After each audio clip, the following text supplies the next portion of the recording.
WhatsApp guys, welcome back to our channel house of ambitions. आज हम करने वाले हैं retirement of a partner class 12 accountancy का, जो कि है चैप्टर नंबर 6। इसको हम टी एस ग्रेवाल बुक से कवर करेंगे। तो चलो स्टार्ट करते हैं। What is retirement of a partner? Retirement of a partner क्या होता है? Definition: retirement occurs when a partner ceases to be part of the firm, causes reconstitution of the partnership. कोई पार्टनर जो सीज करता है अपने आप को पार्टनर फर्म का, वो रिकॉन्स्टिट्यूट करने पे कॉज करता है, रिकॉन्स्टिट्यूट करने पे पार्टनरशिप को, उसे हम कहते हैं रिटायरमेंट। इसे मैं इजी भाषा में समझाऊँ तो आपको मान लो ए, बी और सी तीन पार्टनर्स हैं। इसमें से सी जो कि है पार्टनरशिप छोड़ रहा है, जो किसी भी रीज़न हो सकता है, लीगल इम्प्लीकेशंस हो सकते हैं, फैमिली रीजंस हो सकते हैं, उसकी वजह से। तो सी अगर छोड़ रहा है तो इसे हम कहते हैं रिटायरमेंट ऑफ अ पार्टनर। ठीक है, मेथड्स क्या है रिटायरमेंट ऑफ अ पार्टनर का?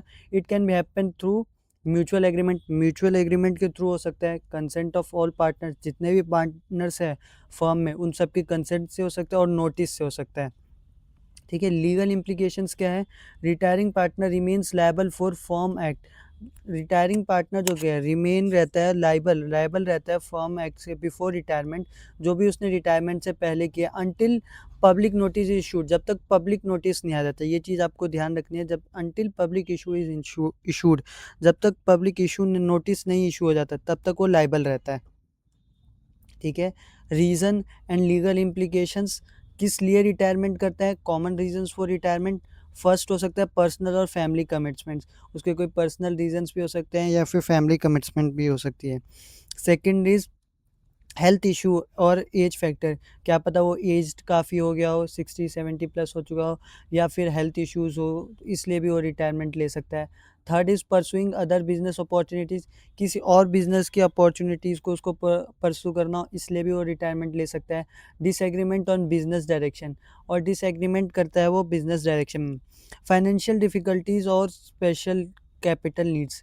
फाइनेंशियल डिफ़िकल्टीज़ उसकी अगर फुलफ़िल नहीं हो रही है फाइनेंशियल नीड्स, इसलिए भी वो रिटायरमेंट लेके कहीं और ट्राई कर सकता है। Legal consideration: retiring partners liability continues. Retiring partner की लायबिलिटी कंटिन्यू रहती है जब तक पब्लिक नोटिस नहीं आ जाता है।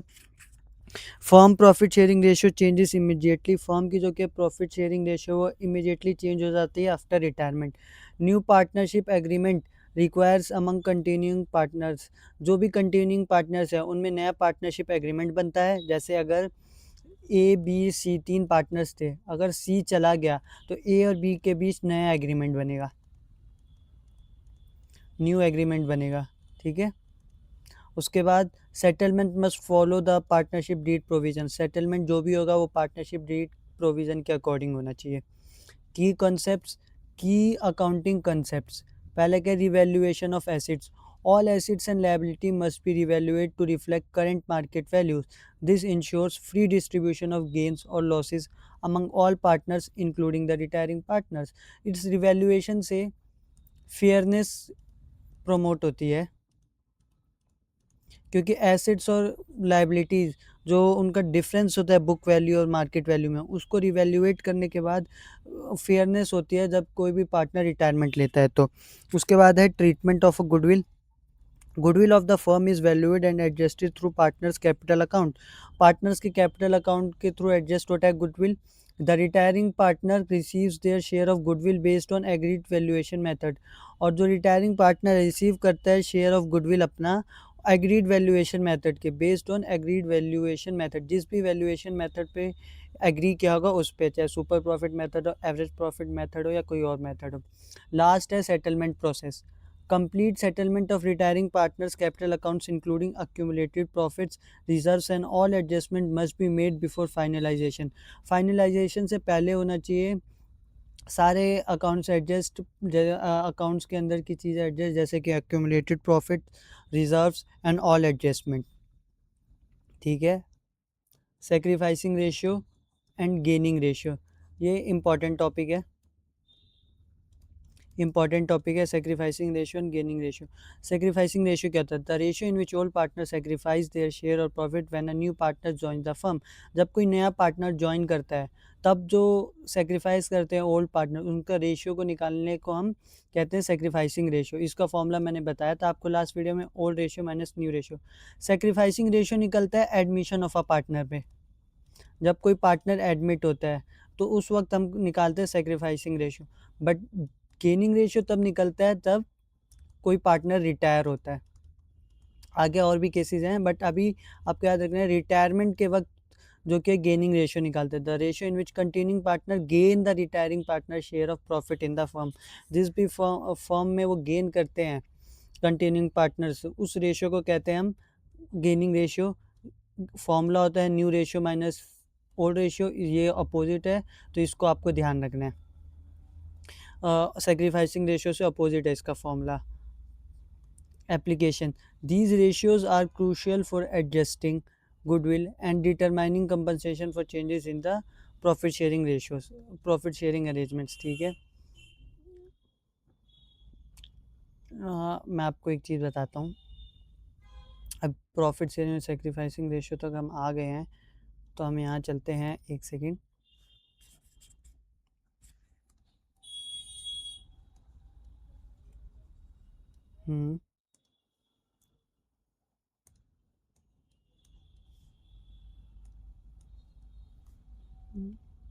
तो यहाँ पे ठीक है,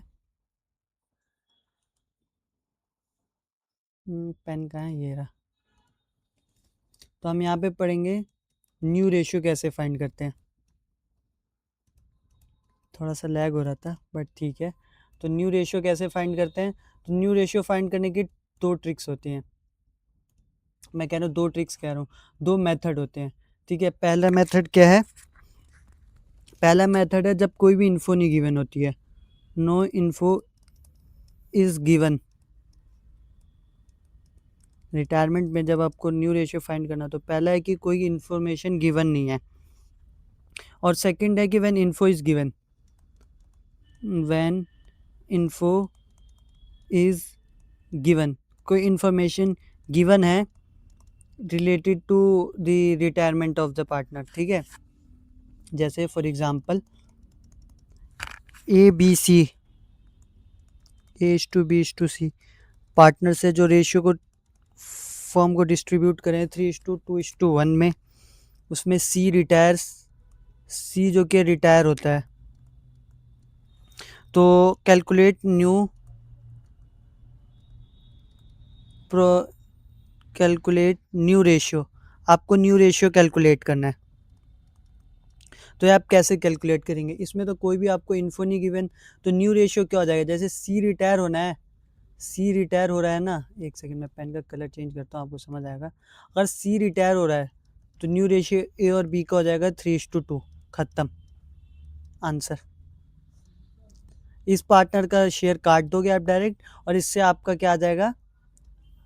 न्यू पार्टनर का वो आ जाएगा, न्यू रेशियो आ जाएगा। ठीक है, एग्जिस्टिंग पार्टनर्स के बीच। ऐसी अगर मान लो 5:4:2 होता इन तीनों के बीच हो, और सी अगर रिटायर होता तो फिर इसको काट देते, तो ये आपका न्यू रेशियो हो जाता 5:4। आई होप आपको ये समझ आया हो। अब रहा जब इंफॉर्मेशन गिवन हो। ठीक है, example ABC is equal to 4:3:2। ABC जो कि है 4:3, सी जो कि है रिटायर हो रहा है, सी रिटायर हो रहा है, एंड हिज शेयर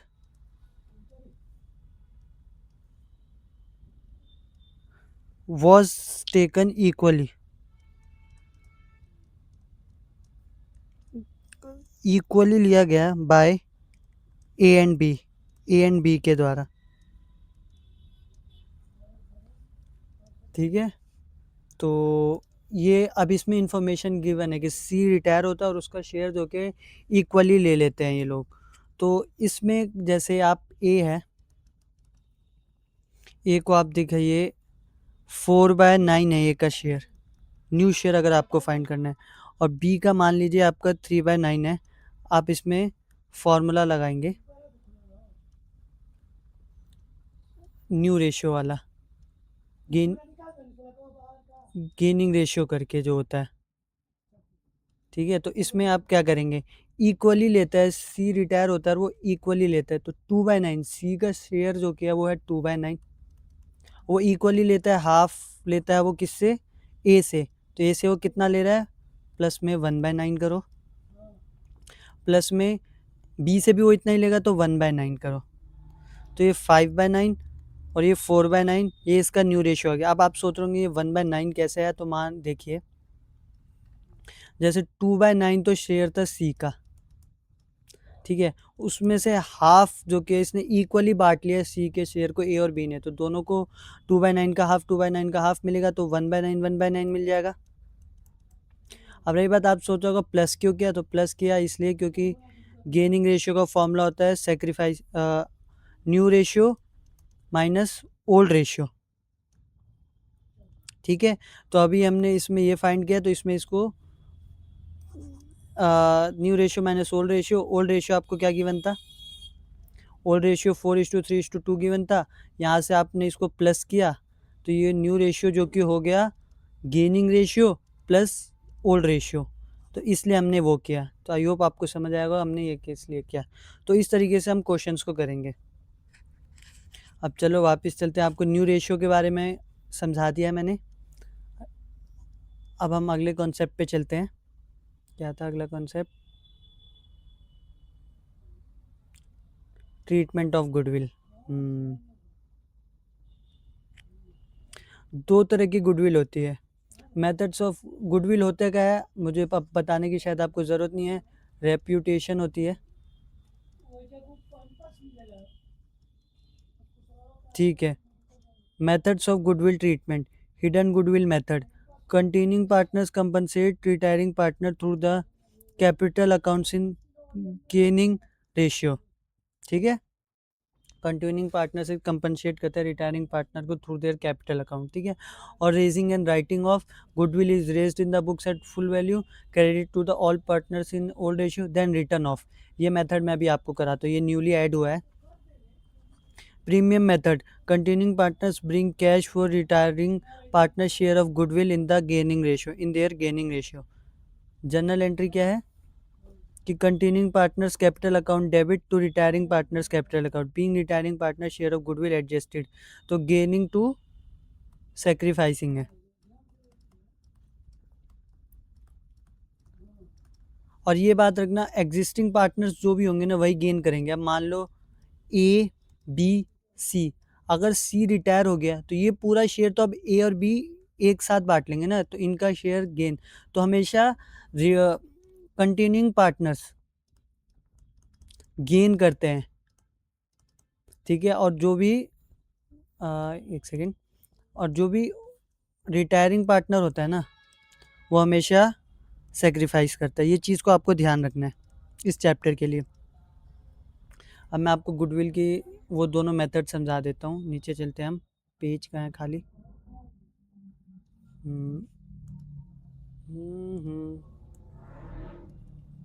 तो यहाँ से हम करते हैं शुरू। अब करते हैं गुडविल का, goodwill adjustment, treatment of goodwill. एक तो काफ़ी आसान ट्रिक है, वो मैंने आपको बता दिया है। ट्रीटमेंट ऑफ गुडविल, इसके दो मेथड्स हैं। पहला मेथड तो कन्वेंशनल कह सकते हैं आप, या प्रीमियम जो भी लिखा था। उसमें क्या होता है, उसमें तो नॉर्मल होता है, गेनिंग एंट्रीज हो गए, gaining account debit to sacrificing account, जो भी पार्टनर सेक्रीफाइस कर रहा हो और जो भी गेन कर रहा, यही नॉर्मल एंट्री आपकी हर जगह चली। एडमिशन में भी यही चला आपका, और चेंज इन पीएसआर इसमें भी यही चला, ठीक है। तो चेंज इन पीएसआर में भी यही चला था। अब इसके बाद treatment of goodwill, treatment of a goodwill, तो यही होगा। जैसे मान लीजिए एग्जांपल देता हूँ मैं, अ, अब मान लीजिए एग्जांपल कोई क्वेश्चन है, यहाँ पे है A:B:C टू 3:2:1, 3:2:1। अब A:B क्या होगा, गिवन है। तो आपको C अगर रिटायर हो रहा है तो इससे आप इसका न्यू रेशियो निकालेंगे 3:2। आपको पता है जब कोई इन्फो गिवन ना हो, सिर्फ रेशियो गिवन है, तो आप इसको डायरेक्ट काट के न्यू रेशियो निकाल सकते हैं। तो यहाँ आपने न्यू रेशियो निकाल लिया, क्योंकि यहाँ पे न्यू रेशियो ही गेनिंग रेशियो के इक्वल हो जाता है।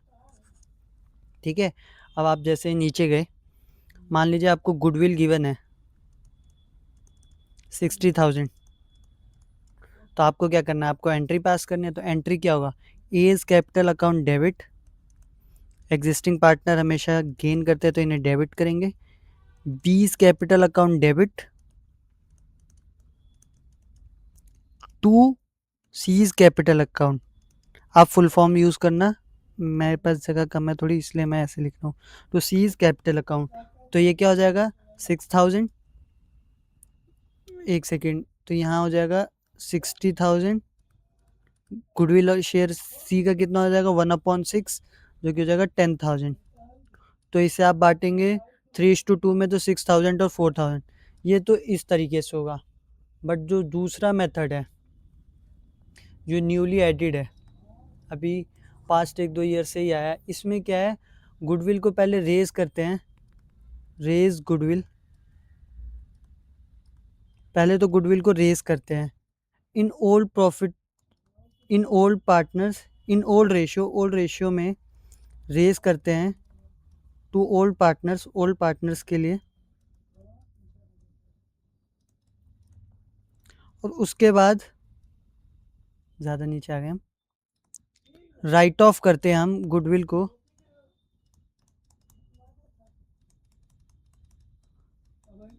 राइट ऑफ करते हैं गुडविल को in new profit new ratio में। ठीक है, तो यहाँ पे होगा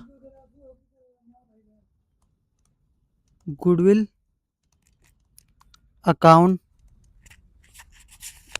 debit to A to B to C।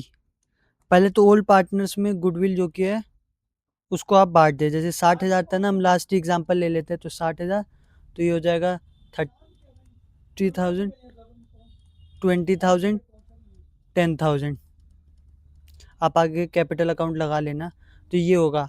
अब पहली एंट्री तो ये होगी कि गुडविल को आपने पहले क्या कर दिया, बीइंग गुडविल रेज्ड, गुडविल को आपने पहले कर दिया रेज।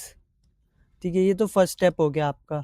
जो सेकंड स्टेप है, अब इसमें आपको पता राइट ऑफ करना है गुडविल को। तो गुडविल को राइट ऑफ कैसे करते हैं आप, एग्जिस्टिंग जो भी पार्टनर्स हो, A B, A is capital account debit, A का कैपिटल अकाउंट डेबिट करेंगे आप, बी का भी कैपिटल अकाउंट डेबिट करेंगे आप टू गुडविल अकाउंट। तो आप ये जो भी गुडविल है 60K, इसको आप इन दोनों में बांट देंगे 3:2 में, जो कि होगा 36,000, 24,000।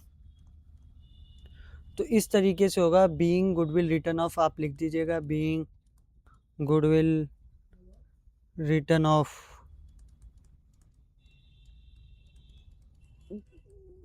ठीक है, आई होप आपको ये समझ आया हो इसको हमने कैसे किया है। तो यहाँ तक आपको सब समझ आ गया होगा। अब यहाँ पे आगे चलते हैं, यहाँ पे कौन सा पार्ट, ये तो revaluation account. The revaluation account records profit and loss arising from revaluation of assets and liability at the time of retirement. This ensure all partners share gains or losses fairly. Revaluation ये होता है कि जो भी partner जो gain और loss करेगा वो फेयरली करे। ठीक है, फेयरली करे। तो डेबिट साइड में क्या आता है, ये तो आपको पता होगा, नॉमिनल नेचर का अकाउंट है, नॉमिनल नेचर का अकाउंट है। तो इसमें डिक्रीज जितने भी लॉसेस एक्सपेंसेस होंगे वो सारे इधर आ जाएंगे, और यहाँ पे जितने भी प्रॉफिट और गेन्स होंगे यहाँ पे आ जाएंगे। क्रेडिट साइड में जैसे increase in asset, decrease in liability, unrecorded asset, appreciation recorded, यहाँ पे आ जाएगी increase in liability, liability depreciation. ये सेम, एक सेकेंड, पेन का टेलर, ये सेम आपने जैसे एडमिशन और चेंज इन पीएसआर में किया ना आपने, बिल्कुल सेम है चेंज इन पीएसआर और एडमिशन की तरह ये रिवैल्यूएशन अकाउंट, तो ये आप इजीली कर लेंगे। तो चलो आगे बढ़ते हैं। तो settlement of retiring partners account, settlement करना है रिटायरिंग पार्टनर्स के अकाउंट को, ठीक है। कैलकुलेट करो total due, total due credit balance of capital account, capital account का जो भी क्रेडिट बैलेंस हो, उसके बाद उसका गुडविल दे दो, उसके बाद उसका शेयर ऑफ रिवैल्यूएशन प्रॉफिट और share of accumulated reserves, reserves का भी शेयर दे दो उनका, ठीक है। शेयर ऑफ एक्यूमुलेटेड रिजर्व भी दे दो। डिडक्ट कर लो ड्राइंग्स एंड लॉसेस, जो भी लॉसेस और ड्राइंग्स है वो डिडक्ट कर लो उसमें से। And share any revaluation loss और एक्यूमुलेटेड लॉसेस, कोई रिवैल्यूएशन और एक्यूमुलेटेड लॉस होगा तो उसे भी कर लो। Mode of payment, amount can be paid immediately in cash और bank on converted into loan account payable in installments. ये मैं आपको मोड ऑफ मेथड अभी समझाऊंगा, ये इंपॉर्टेंट है। जर्नल एंट्री वही है, retiring partners capital account debit to retiring partners loan account. इसमें जो कि होता है सेटलमेंट वो लोन अकाउंट में होता है। आई होप आपको समझ आएगा कि इसमें कैसे करते हैं हम सेटलमेंट रिटायरिंग पार्टनर में, ठीक है। प्रैक्टिकल एग्जाम अभी आपको मैं सेटलमेंट समझा देता हूँ।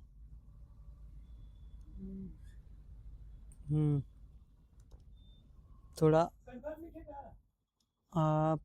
एक सेकेंड, थोड़ा पेज ऊपर करते हैं हम लोग, यहाँ से आपको समझाता हूँ मैं। Settlement of retiring partner, settlement of retiring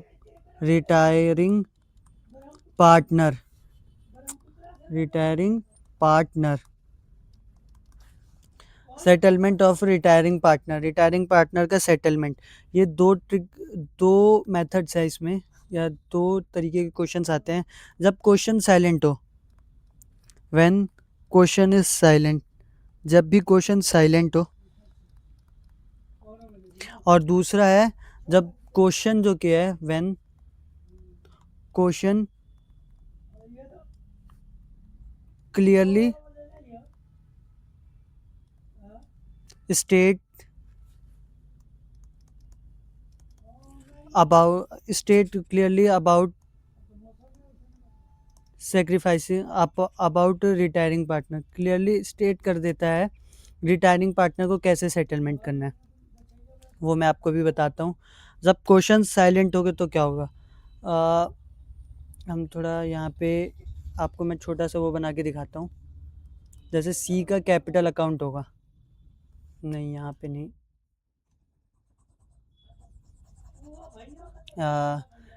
यहाँ पे,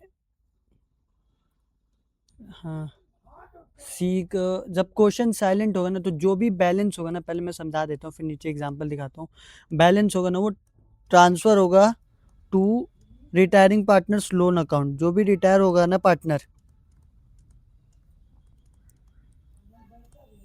उसके लोन अकाउंट में, ठीक है। और सेकंड जो कि है, जब इंफॉर्मेशन गिवन हो, इसके दो केसेस बनते हैं, ठीक है। यहाँ पे आओ, हाँ, तो दो, अब या तो आपको क्लियरली स्टेट हो कि रिटायरिंग पार्टनर इज पेड,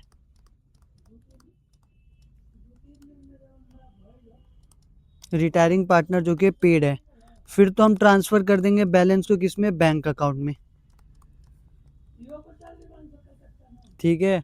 और रिटायरिंग पार्टनर का जो कि बैलेंस है वो ट्रांसफ़र करना है लोन अकाउंट में। अगर ये तो आपको सीधा गिवन है तो आप बैलेंस डायरेक्ट इसमें लोन अकाउंट में ट्रांसफ़र कर देंगे।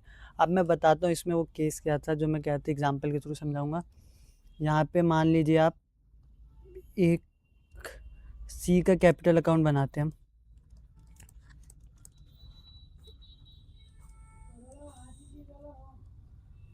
सी का कैपिटल अकाउंट बना देते हैं, पर्टिकुलर अमाउंट, डेट नहीं लिखा है मैंने, आपको समझाने के, particular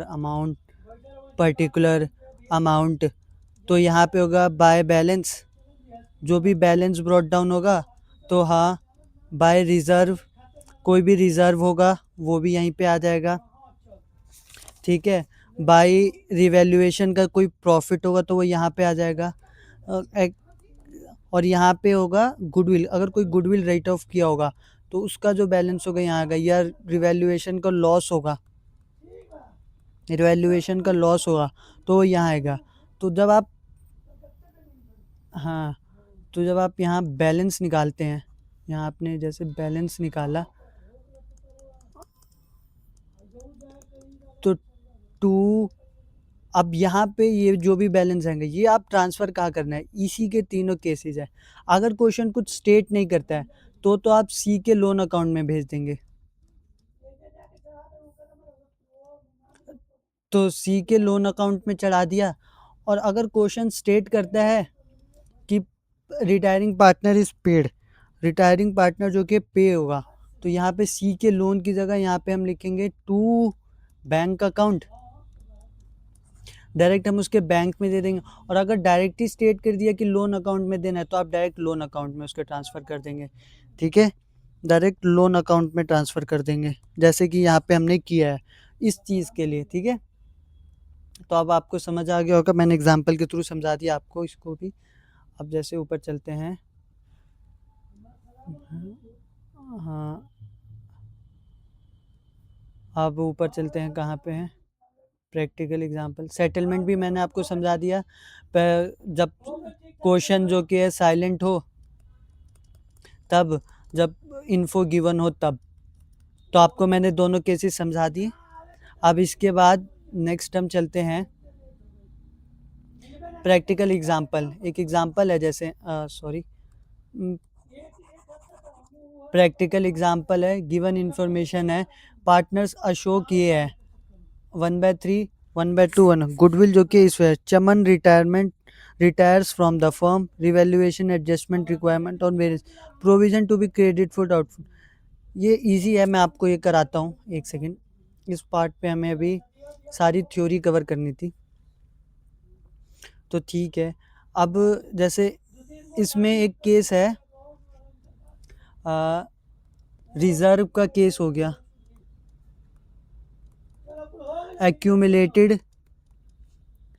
accumulated profit and loss हो गया, प्रॉफिट हो या लॉस हो, पीएनएल का, अरे जैसे पीएनएल का क्रेडिट बैलेंस, आपको कमेंट करके बताना है कि पीएनएल का क्रेडिट बैलेंस प्रॉफिट होता है क्या लॉस, या पीएनएल का डेबिट बैलेंस। ये चीज़ें जो आपको गिवन है ये क्या होती है, क्रेडिट बैलेंस और इसका डेबिट बैलेंस, ये इनका ट्रीटमेंट सेम ट्रीटमेंट होगा, सेम ट्रीटमेंट जो कि हुआ था चेंज इन पीएसआर में